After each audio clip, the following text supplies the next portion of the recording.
હા સાચીજી શું જોઈ હતી? આ દક્ષા ભાભી ની અમારા બાજુ એમના ઘરે જીધી. ઓ આ બાજુવાળી દક્ષાળી હે ને? ઓવે. અલ્યા આ દક્ષાળી તને એવું નહીં લાગતું? આ દક્ષાળી નકરી નવરી હોય, આખો દાડો તારા જેવાને ભેગા કરી નકરી પંચાયત જ કરતી હોય છે નહીં? એ ટાઈમ તો એમને આલિયાન ડ્રેસ એવું લાયા હતા ને તે મને જોવા બોલાવી હતી એટલે જઈ એમાંથી અમે બેઠા બેઠા વાતે વળ્યા. શું વાતો કરી તમે ઈ કણ? એમને કે અમારા ઘરવાળો આ લાવી દે મને આ લાવી દે હે મારા ઘરવાળો તો રામ જેવો હોય ને એ બધું કહેતા હતા બેઠી હતી. એના ઘરવાળાને રામ બનાવી દીધો? ઓવે.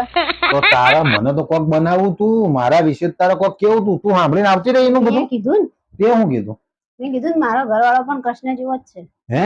અરે રે આ કૃષ્ણ નતો કહેવાનો યાર. ચમ કૃષ્ણ નતો કહેવાનો? કૃષ્ણની જગ્યાએ તે મને રાવણ કીધો ને રાવણ તોય મને ગમત, પણ ખાલી કૃષ્ણ જ નતો કહેવાનો. કૃષ્ણ જેમ નતો કહેવાનો. કૃષ્ણ તો 16,000 ગોપીઓ હતી. અલ્યા કૃષ્ણનો 1600 ગોપીઓ હતી એટલે જ નતો કહેવાનો એમ કહું છું. ચમ ખબર હે?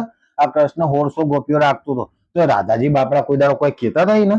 એટલે રૂકમણી કોઈ દાડો કહેતા હતા? જશોદામાં કોઈ દાડો બોલ્યા? ના. અને આ 1600 ની જગ્યાએ તું મને એક ગોપી રાખું.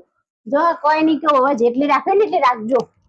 અરે આ ગોપીએ તો હળગાવી. બાપ રે બાપ, માર તો એકની 100 અને આ જતી રહી તો મારે તો બાવા બનવાના દાડા આવે છે બાપ. મને પાછી તો બોલાવી પડશે. અલી ઓમાય, અલી ઓમાય, એટલે વાભર તો ખરી. અલી